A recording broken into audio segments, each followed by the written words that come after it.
Good morning, everyone. Today I am going to teach you a pronoun which is related to your grammar book, and it is the third chapter of your English grammar book. Earlier I had taught you the sentences, the nouns, and its kind. So today here I am teaching you the pronoun which is the second part of a speech. So without a time waste, start. What is pronoun? Pronoun कहते किसे हैं, क्यों pronoun की आवश्यकता पड़ती है English grammar में. So here the definition. A pronoun is a word that stand for a noun और for what that take the place of noun. Pronoun हम उसे कहते हैं जिसे हम हिंदी में सर्वनाम कहते हैं. तो हिंदी में हम नाउन को संज्ञा कहते हैं एंड प्रोनाउन को सर्वनाम कहते हैं. So a definition of pronoun is that कि प्रोनाउन यानी सर्वनाम हम उसे कहते हैं जो नाउन के बदले, नाउन के स्थान पे जिसको फिट किया जाता है. मतलब अगर किसी सेंटेंस में हमें नाउन नहीं लगाना है, मतलब उसकी रिपीटिशन से बचना है. नाउन मतलब क्या होता है, किसी भी पर्सन, प्लेस और अ थिंग का नेम.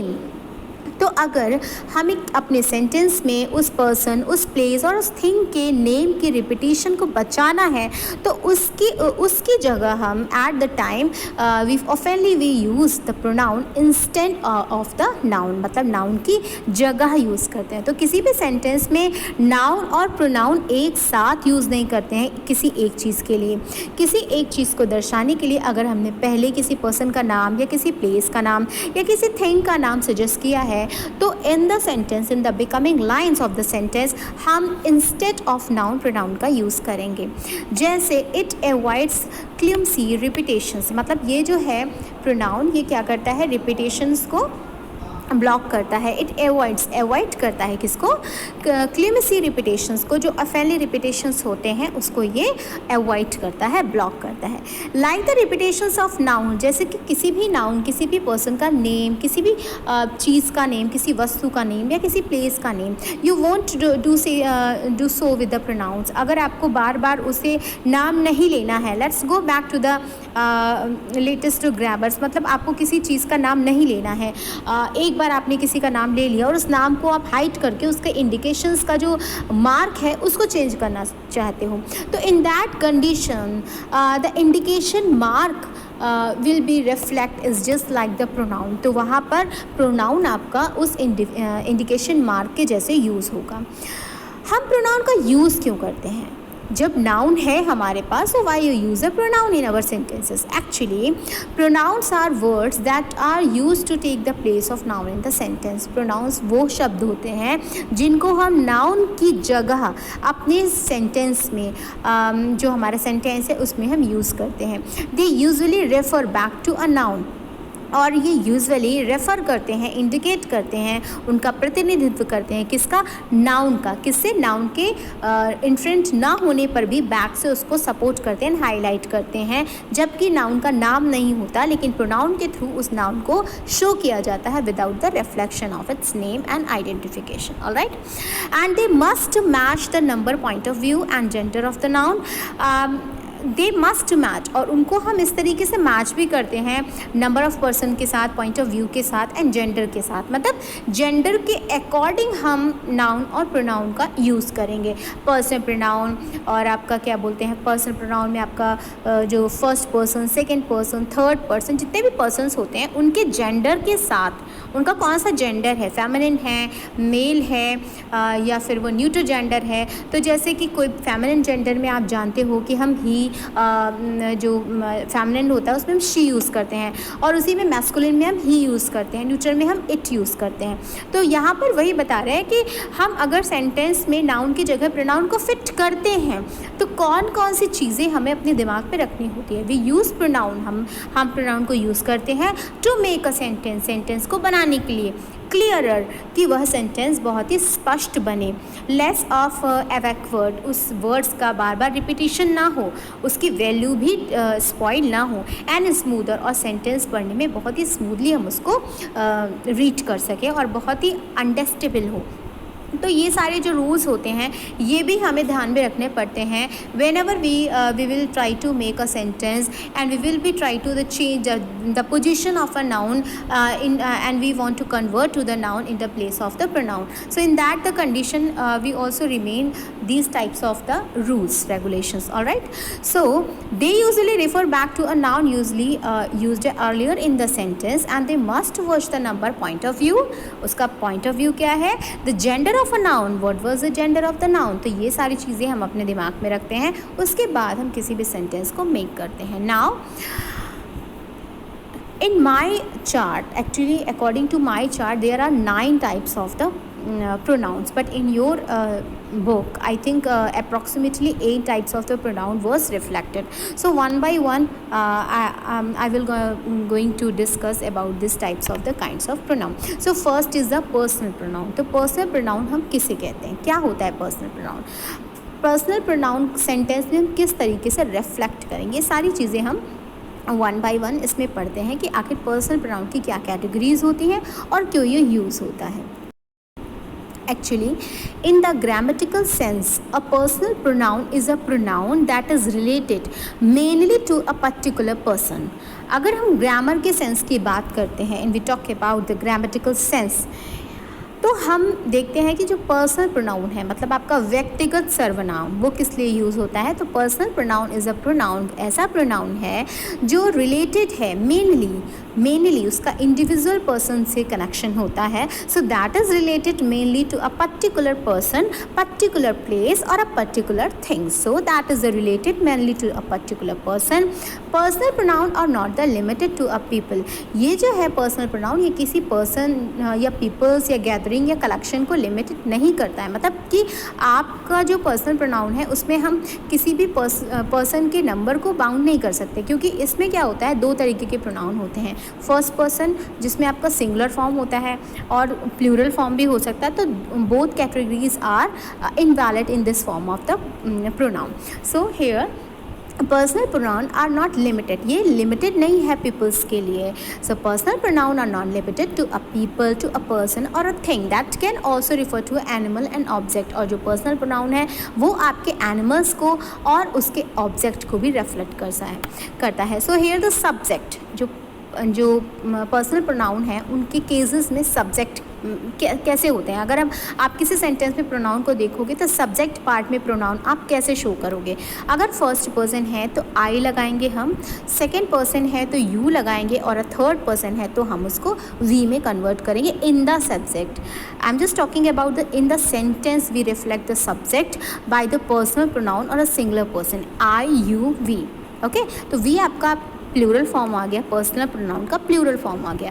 अब हम बात करते हैं जेंडर की. तो अगर हमारे सेंटेंस में मैस्कुलिन जेंडर है और हमें उसे सब्जेक्ट में पर्सनल प्रोनाउन रिफ्लेक्ट करना है इंस्टेड ऑफ द नाउन, तो मैस्कुलिन जेंडर को आप हमेशा किसी मेल पर्सन के नेम को हाइड करने के लिए ही से एड्रेस करोगे.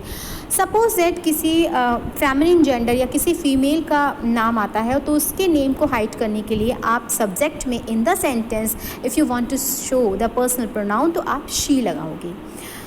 अगर थर्ड पर्सन की बात होती है तो थर्ड पर्सन में आप सब्जेक्ट में इट लगाओगे. अगर उसका जेंडर शो नहीं है, it's mean the neutral gender है और आपको जेंडर नहीं पता है एग्जैक्टली, तो आप उसको कोई थिंग है तो उसको आप इट कह के लगाओगे, ना ही लगाओगे ना ही शी लगाओगे. ग्रुप ऑफ पीपल्स की बात हो रही है, then we use the collection of the people, तो हम उनको पर्सनल प्रोनाउन शो करने के लिए सब्जेक्ट में हम दे यूज़ करेंगे. ओके, अब बात आती है ऑब्जेक्ट की. तो जब हमारा सब्जेक्ट और ऑब्जेक्ट की मैचिंग में ही देखिएगा कि जस्ट आफ्टर आपका मैचिंग में लिखा हुआ है कि अगर सब्जेक्ट आपका सिंगुलर पर्सन है तो सेंटेंस में सब्जेक्ट प्रोनाउन का जो है वो आई हो जाएगा इंस्टेंट ऑफ नाउन, एंड तो प्रोनाउन में ऑब्जेक्ट है वो आई का मी हो जाएगा. यू का यू ही रहता है, चाहे वो सब्जेक्ट पर्सनल प्रोनाउन आपका सब्जेक्ट में हो या ऑब्जेक्ट में हो, तो यू का यू रहता है, it's never ever change. And we की बात करते हैं, अगर थर्ड पर्सन की बात करते हैं कि हम पूरे ग्रुप की बात कर रहे हैं, तो उसको जब हम ऑब्जेक्ट में कन्वर्ट करते हैं तो ऑब्जेक्ट में वी का अस हो जाता है. ही को इंडिकेट करेंगे पर्सनल प्रोनाउन में तो ही का हिम हो जाएगा, मतलब वह और उसका. शी और हर, वह और उसकी, इट का इट रहेगा, it never ever change, and they का देम हो जाएगा. So this is the chart of the personal pronoun. So the person is first person, second person, third person, and subject pronoun में आपका you, I, you, he, she, it आ जाएगा, and object में आई में we, you, him, her और it according to the gender और name. तो जो पर्सनल प्रोनाउन का आपका थर्ड पर्सन होता है, तो in this group are is use to refer the third person, जिसमें हम थर्ड पर्सन को देखते हैं. थर्ड पर्सन मतलब ना आई है ना यू है, मतलब ही, शी, इट. और प्लूरल फॉर्म में अगर सिंगुलर में फॉर्म में आपका थर्ड पर्सन है तो उसको हम ही, शी, इट के थ्रू रिफ्लेक्ट करते हैं इन द सेंटेंस. लेकिन अगर थर्ड पर्सन प्लूरल फॉर्म में है तो हम उसको दे, वी में कन्वर्ट करते हैं. किसमें? In the personal pronoun. So oftenly we use the he, she, it for the third person singular, and after that we use for the plural form the personal pronoun plural form. So it converted into the they and we. तो इस समूह में यानी इस group में हम जिसके बारे में बता रहे हैं वो उन्हें हम मैस्कुलिन कहते हैं. जैसे दे उन्हें हम अन्य पुरुष कहते हैं, मतलब कि मैस्कुलिन कहते हैं. आप इसकी हिंदी लैंग्वेज में मत जाओ, मैं आपको वन बाय वन एक्सप्लेन कर रही हूँ. For the example they are children, तो वे बच्चे हैं. तो दे कौन है? बच्चे हैं, बहुत सारे बच्चे हैं, मतलब थर्ड पर्सन है, एंड थर्ड पर्सन के साथ वो प्लूरल फॉर्म में भी हैं तो वो दे हो गया. जैसे मैंने अभी बताया ना आपको, he, she, it is a third person, लेकिन अगर थर्ड पर्सन प्लूरल फॉर्म में है तो दे और वी हो जाएगा, क्योंकि ही, शी, इट आपका थर्ड पर्सन सिंगुलर फॉर्म में है. Okay. Now what is a possessive pronoun? Possessive pronoun हम किसे कहते हैं? The pronoun which show the possession और a ownership is called the possessive pronoun. मैंने बार बार बताया है पॉजेसिव के बारे में कि पॉजेसिव वर्ड का मतलब क्या होता है. पॉजेसिव का मतलब होता है किसी चीज़ की ओनरशिप, आपका स्वामित्व, आपका अधिकार जिसमें है वो आपका अपना है, ओन है. So the pronoun which show the possession, जिसमें आपकी ओनरशिप, आपका अधिकार दिखाया जाए, उसे हम पॉजेसिव प्रोनाउन कहते हैं. ठीक है. तो जैसे कि इसमें like, my, mine, hers, your, मेरा, खुद का, तुम्हारा, उसका, तुम सबका, ये सब क्या है? अधिकार है, ओनरशिप है, कि जिस चीज़ की बात कर रही हूँ उस पर सिर्फ और सिर्फ मेरा अधिकार है, सिर्फ और सिर्फ तुम्हारा अधिकार है. दिस इज़ माई हाउस, ये मेरा घर है. दिस इज़ माई बुक, ये मेरी किताब है, मतलब I am the master of this book, I am the owner of this house. Alright. What is a reflexive pronoun? Reflexive pronoun मतलब होता है निजवाचक सर्वनाम, जिसे हम हिंदी में कहते हैं, but there is no need to understand in Hindi language also along with the English language. So what is a reflexive pronoun? Reflexive pronoun is the action performed by the subject, जिसमें सेंटेंस में subject के द्वारा उसकी performance को show किया जाता है, ना कि उसके ऑब्जेक्ट को, ना कि उसके कार्य को शो किया जाता है. ये ध्यान रखिएगा, रेफ्लेक्सिव और एम्फेटिक प्रोनाउन में काफ़ी कुछ मिलता जुलता है, तो बच्चे बहुत कंफ्यूज हो जाते हैं, क्योंकि उसमें भी सेल्फ आता है और इसमें भी सेल्फ आता है. लेकिन यहाँ पे क्या है कि आपको ये बताया जा रहा है कि अ रिफ्लेक्सिव प्रोनाउन मतलब जो रिफ्लेक्ट करता है वो किस पे करता है? इज़ द एक्शन परफॉर्म, इसमें जो एक्शन है उसका परफॉर्म क्या है? बाय द सब्जेक्ट, सब्जेक्ट के द्वारा उसकी क्रिया क्या है? Is on the subject itself, और वो खुद में अपना एक सब्जेक्ट है. जैसा सर्वनाम जिसमें निजत्व का बोध होता है, मतलब कि जिसमें आपके द्वारा कार्य का उसमें रिफ्लेक्शन हो और आपका आधिपत्य का एहसास कराता हो, और आपके उस कार्य का होने का मतलब ये कार्य आपके द्वारा हुआ है, इसको रिफ्लेक्ट करता है. जैसे योर सेल्फ, तुमने खुद के द्वारा ये किया है. माई सेल्फ, मैंने खुद ये किया, खुद से किया है ना. तो हमारी खुद की फीलिंग्स के साथ सेल्फ लग गया, हमारे साथ सेल्फ लग गया. इट्स मीन कि it was done by me, it was done by you only and only you. इसमें किसी और का हाथ नहीं है, सेल्फ लग गया. It's mean I am just talking about my self. Okay. I will do it my self, या मैं खुद कर लूँगा. तो जिसमें माई सेल्फ ये सब लगता है ना, योर सेल्फ, लेकिन in the last, in the place of the object, ये ध्यान रखिए, in the place of the object we put the myself, yourself, other self, ourself. किसमें? इन रिफ्लेक्सिव प्रोनाउन में. Relative pronoun क्या होता है? What's the mean of relative pronoun? Relative pronoun वो होता है जिसमें रिलेशन शो होता है। किसका रिलेशन? दो सेंटेंस के बीच का रिलेशन। मैंने आपको बताया था फ्रेजेस और क्लॉज किसे कहते हैं। फ्रेजेस वो होता है जिसका मीनिंगफुल सेंटेंस नहीं निकलता है ना, लेकिन क्लॉज क्या होता है? जिसका मीनिंगफुल सेंटेंस निकलता है, मतलब जिसका अर्थ निकले, वो आपका क्लॉज है। So in the sentence there are two parts, first is a clause and second is a phrase. तो फ्रेज क्या है? जिसका अर्थ ना निकले, केवल एक वाक्य जिसका अर्थ ना निकले। लेकिन क्लॉज क्या है? जो वाक्य भी है, मीनिंगफुल भी है, जिसका अर्थ भी निकले। तो यहाँ पे बात हो रही है रिलेटिव प्रोनाउन में कि ऐसा रिलेशन दो सेंटेंस के बीच में, दो अर्थपूर्ण सेंटेंस के बीच में, मतलब दो मीनिंगफुल सेंटेंस के बीच में। In the other hand we can say that two clauses. When we talk about the two clauses, and in two types of the clauses, there are some key point between two meaningful sentences, just like that, who, which, what, that. ये जो है आपके reflexive pronoun को एक bond करते हैं, मतलब दो क्लॉज, दो अलग अलग चीज़ों का उनको कनेक्टेड करते हैं, उनको रिलेट करते हैं अपने टूल्स के थ्रू। और वो टूल्स कौन से होते हैं, अभी हम एग्जाम्पल में देखते हैं। तो relative pronoun are used to relate to clauses, मतलब दो मीनिंगफुल सेंटेंस को रिलेट कराते हैं, जोड़ने का कार्य करते हैं। विच शेयर अ कॉमन वर्ड्स, ठीक है। तो कुछ ऐसे भी प्रोनाउंस होते हैं जो दो क्लॉजेस को कनेक्ट करते हैं किसी टूल के माध्यम से। वो टूल्स कौन से हैं? That, who, which. For example, the man is standing there, वो जो मैन वहाँ खड़ा हुआ है, that man is my brother. अब देखिए, that man is my brother, ये एक अलग सेंटेंस हो गया। The man is standing there, it is also meaningful sentence. तो देखिए, दो मीनिंगफुल सेंटेंस को कैसे जोड़ा गया है? दैट के थ्रू जोड़ा गया है ना। तो जो दो मीनिंग यानी दो क्लॉजेस को जोड़ने का काम करे, वो आपका रिलेटिव प्रोनाउन है। What is demonstrative pronoun? Demonstrative pronoun वो होता है जिसमें निश्चितता हो, मतलब कि confirmation हो कि yes, this is, that is. In this type of the pronoun we often use the word such this, that.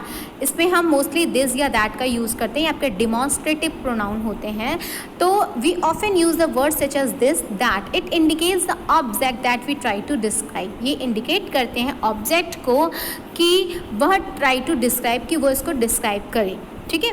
तो ये जो होते हैं, इसमें निश्चितता मतलब कन्फर्मेशन एक्सप्रेस होता है कि दिस इज़ माई बुक, ये कन्फर्म है कि दिस इज़ माई बुक, है ना। ये कन्फर्म है दैट इज़ माई हाउस, तो दिस इज़ अ कन्फर्मेशन। अब इसका जस्ट अपोजिट आ गया इंडेफिनिट प्रोनाउन। तो what is the mean of indefinite pronoun? अब यहाँ पर डिमॉन्स्ट्रेटिव में निश्चित था, निश्चय था, अब इनडेफिनिट में अनिश्चय हो गया। कहीं कहीं किसी बुक में डिमॉन्स्ट्रेटिव की जगह डेफिनिट भी हो जाता है, डेफिनिट प्रोनाउन। लेकिन अब mostly in modern English we oftenly use a demonstrative pronoun instead of the direct pronoun और अ डेफिनेट प्रोनाउन। से इंडेफिनिट प्रोनाउन किसे कहते हैं? इंडेफिनिट प्रोनाउन मतलब जो अनिश्चित है, जिसका जो निश्चय नहीं है, नहीं पता है कि किसने यह कार्य किया है, तो वो क्या हो गया हमारा? वो हमारा इनडेफिनिट प्रोनाउन हो गया। मतलब we are unaware from the situation, from the person and from also from the things. तो the pronouns use in a sentence, एक ऐसा प्रोनाउन जो सेंटेंस में यूज़ होता है। Which do refer, which do not refer, जो कुछ भी रिफ़र नहीं करता, जो कुछ भी इंडिकेट नहीं करता एनी पर्टिकुलर पर्सन और ऑब्जेक्ट, किसी भी पर्टिकुलर पर्सन या इंडिविजुअल किसी पर्सन के नेम के थ्रू। इसमें आइडेंटिफिकेशन को छुपा लिया जाता है, केवल कैटेगरीज दिखाई जाती है, केवल उसके जेंडर के थ्रू उसको रिफ्लेक्ट किया जाता है, बट यहाँ पर आइडेंटिफिकेशन छिपा लिया जाता है। इंडिविजुअल किसी पर्सन का कोई इंट्रोडक्शन नहीं शो होता है। ये आपका इनडेफिनिट होता है, मतलब कार्य तो हुआ लेकिन किसके द्वारा हुआ ये नहीं पता। कोई था, समवन, एनीबडी, एवरीबडी, इस तरीके के सेंटेंस आते हैं इसमें, ओके। जैसे कि एनी, समथिंग, कुछ हुआ, क्या हुआ नहीं पता, किसने किया नहीं पता, अनोन है। तो अनिश्चित जैसे जितने भी वर्ड्स होते हैं वो आपके इंडेफिनिट में आते हैं। What is interrogative pronoun? You know very well about the interrogative pronoun की प्रश्नवाचक सर्वनाम, जिसमें आपके क्वेश्चनिंग आती है। Who are you? Where are you? Where are you staying? Where are you teaching?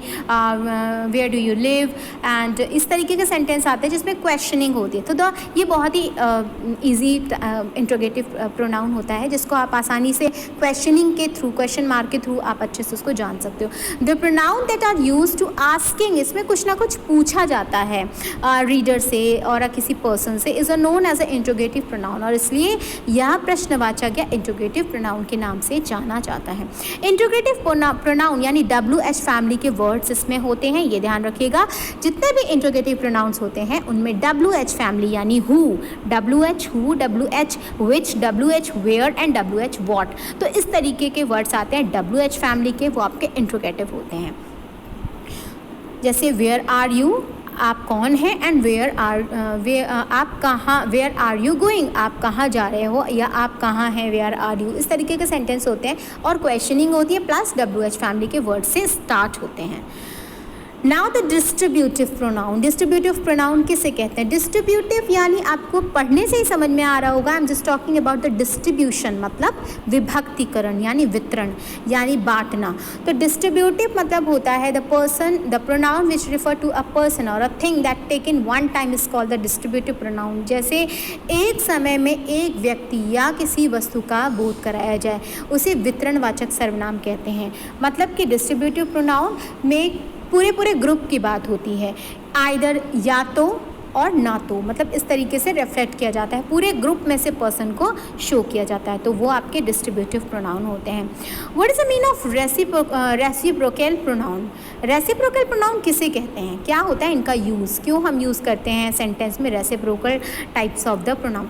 Actually the reciprocal pronoun is pronoun, ऐसे pronoun होते हैं which is use to indicate that two और more people are carrying out और have a carrying out an action of some type. Actually पारस्परिक संबंध, ऐसे समझिए, the connection, very close connection दिखाया जाता है रेसिप्रोकल प्रोनाउन में। रेसिप्रोकल प्रोनाउन एक ऐसा प्रोनाउन है जो यूज़ किया जाता है इंडिकेट करने के लिए दो या दो से अधिक लोगों के बीच में जो बॉन्डिंग है, जो रिलेशन है, जो उनका पारस्परिक संबंध है, उनके एक्शन है, इस पे फोकस किया जाता है। Okay, now have carried out action of a some time with both receiving benefits, जिसके बेनिफिट्स और जो रिसीविंग सबने किया। Any time something is done और given by return, reciprocal pronoun are use. The same is to any time mutual, इसमें mutual understanding होती है, mutual relationship होता है, एक्शन इज एक्सप्रेस, और इसमें जो बॉन्डिंग है, जो पारस्परिक संबंध है, वो एक्सप्रेस होता है इस सेंटेंसेस में। There are only two reciprocal pronoun, ये दो तरीके के होते हैं, both of them allow you to make the sentence similar, and जो दोनों ही टाइप के रेसिप्रोकल प्रोनाउंस होते हैं वो आपको अलाउ करते हैं कि आप सेंटेंस को सिंपली बनाओ, and they are specially useful, और ये बहुत ही यूजफुल होते हैं when you need to express, जब आपको एक्सप्रेस करने की ज़रूरत होती है the same general idea more than once. Same general idea एक से अधिक लोगों के बारे में कन्वे करने के लिए आपको हेल्प करते हैं। आप किसी पर्टिकुलर पर्सन की बात कर रहे हो और आप चाहते हो कि एक ही वर्ड में आपको उन सारे पर्सन का जो रिलेशन है, जो पारस्परिक संबंध है, उसको आप शो कर सको, तो ऐसे कौन से कीवर्ड्स होते हैं जिनसे आप रेसिप्रोकल प्रोनाउन को शो कर सकते हो? ये होते हैं my self, them self, one and other, मतलब जो सेल्फ को हटाकर जो अदर पे आ जाते हैं, मतलब ईच अदर, वन अदर, और इस तरीके के देयर आर टू रेसिप्रोकल होते हैं। तो यहाँ पर आपको दो बताया गया है, लेकिन बहुत सारे हो सकते हैं, one another, each another, है ना। तो ये ईच अदर, एन अदर, ये सब आपके जो हैं ये आपके रेसिप्रोकल प्रोनाउन हैं। और अभी मैंने आपको बताया कि सेल्फ हम कहाँ लगाते हैं, और एक चीज़ और है जो आपको इसमें नहीं बताई गई है, वो है आपका एम्फेटिक प्रोनाउन। एम्फेटिक प्रोनाउन को आपकी बुक में शो नहीं किया गया है, लेकिन मैं बता दूँ कि जैसे आपका रिफ्लेक्सिव प्रोनाउन होता है उसमें आपका माई सेल्फ, योर सेल्फ, यही मैं बताने जा रही थी कि your self, my self, our self, ये आपका ऑब्जेक्ट की जगह लगता है, क्योंकि इसमें क्या होता है, इसमें कर्ता के कार्य पर फोकस किया जाता है। लेकिन जो आपका एम्फेटिक प्रोनाउन है उसमें क्या रूल्स होते हैं, उसमें मेन कार्य को नहीं, कार्य किए जाने वाले पर्सन को बताया जाता है, मतलब उस पर फोकस किया जाता है जिसने ये कार्य किया। तो वहाँ पे सब्जेक्ट के बाद I, myself, you, yourself, वो आपका सब्जेक्ट की जगह यूज़ होगा।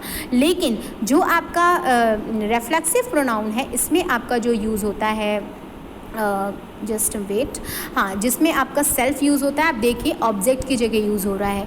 आई will do it myself, है ना, माई सेल्फ लास्ट में आया है। You will hurt yourself, मतलब सब्जेक्ट पे फोकस नहीं किया जा रहा है, यह कार्य उसके द्वारा हुआ जा रहा है, ये बाद में बताया जा रहा है। जबकि एम्फेटिक प्रोनाउन में I myself will do it, ये मेरे द्वारा कार्य होगा। तो यहाँ पे आई माई सेल्फ आ गया, मतलब पहले तो मुझे दर्शाया जा रहा है, फिर मेरे कार्य को दर्शाया जा रहा है। ये आपका रिफ्लेक्सिव है। और आगे आप क्लासेस में पढ़ोगे तो वो एम्फेटिक पढ़ोगे, जिसका मैंने बताया कि एम्फेटिक प्रोनाउन में जो आपका सेल्फ आता है वो आपका सब्जेक्ट की जगह आता है। It's so simple reciprocal pronoun, क्योंकि इसमें आपको 2 ही ऑप्शन दिए गए हैं, ईच अदर और one another. So in the simple manner we can say that the reciprocal pronoun are the word which refer to noun, जो noun को refer करते हैं with the sense of reciprocation, पारस्परिक संबंध को दिखाने के लिए। So the word pair each other and one another convey a sense of the reciprocations, आपके पारस्परिक संबंध को दर्शाता है। Alright, तो ये आपका pronoun था जो मैंने आपको पढ़ा दिया। अब आप इसकी एक्टिविटीज़ जो है वो मैं PDF के थ्रू आपको आपके क्लास ग्रुप में सेंड करूँगी। तो आपको कॉपी में क्या करना है नोटबुक में ये मैं बता दूँ। आपको नोटबुक में सबसे पहले जो है वो ये जो डेफिनेशन है in a green square, definition, a pronoun is a word that stand for a noun और word take a place of noun, ये लिखना है विद द एग्जाम्पल। ओके, आपको अपनी बुक से डेफिनेशन नहीं नोट करनी है because it was just complicated and very मतलब कन्फ्यूजिंग टाइप की उसमें डेफिनेशन दी हुई है। हालांकि 1 लाइन में दिया गया है, लेकिन 1 line is not sufficient to describe any one part of speech. Alright, because these, जैसे आपको suppose that first line from your book है the word which can replace takes the place of the noun, मतलब एक ऐसा word जो replace करता है और प्लेस लेता है किसकी, नाउन की। ये एक सिंपल वे में यूज़ किया गया है, आप इसको भी नोट कर सकते हो और इसके साथ ये जो स्क्वायर में है ग्रीन डेफिनेशन, इसको भी नोट कर सकते हो। उसके बाद आपको क्या करना है, ये जो चार्ट मैंने दिया हुआ है इस चार्ट में आपको, जैसे आपकी बुक में जितने प्रोनाउंस शो किए गए हैं उसके अकॉर्डिंग आपको इसमें शो करना है। आपके बुक में personal pronoun, relative pronoun, distributive, reciprocal, interrogative, demonstrative and indefinite pronoun, 6 type of the pronounce, kinds of pronoun show किए गए हैं। तो आप ये 6 प्रोनाउंस का ही चार्ट बनाओगे। ओके, उसके बाद आपको किसी पार्ट को डिस्क्राइब करने की ज़रूरत नहीं है, आपको तुरंत ही एक्टिविटी फर्स्ट को सॉल्व करना है। उसके बाद एक्टिविटी फर्स्ट पे आ जाना है, जो आपको बुक एंड नोटबुक आपको दोनों पे ही कंप्लीट करना है। ऑलराइट।